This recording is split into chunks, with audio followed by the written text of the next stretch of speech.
മുഖ്യമന്ത്രി പിണറായി വിജയന്റെ വർത്തമാനം റിട്ടയേർഡ് ഗുണ്ടകളെ പോലെയെന്ന് യൂത്ത് കോൺഗ്രസ് സംസ്ഥാന അധ്യക്ഷൻ രാഹുൽ മാങ്കൂട്ടം.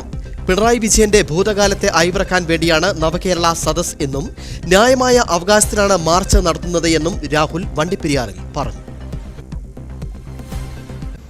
ഏതോ യൂത്ത് കോൺഗ്രസ് അങ്ങാടിയിൽ വെച്ച് തോക്ക് ചൂണ്ടിയത് വല്ല ദീപാവലി ആഘോഷത്തിന്റെ ഭാഗമായിട്ട് പൊടിപ്പിള്ളേർ വല്ല പൊട്ടാസ് തോക്കി ചൂണ്ടിയത് കാണിച്ചിട്ടാണ് പറയുന്നതെങ്കിൽ ഇതൊരു മാതിരി പിണറായി വിജയനെ പറ്റി നമുക്ക് ഇതുവരെ ഒരു ബഹുമാനം ഉണ്ടായിരുന്നു, ഒരു മതിപ്പുണ്ടായിരുന്നു. അറിയപ്പെടുന്ന ഒരു ഗുണ്ടയാണ്.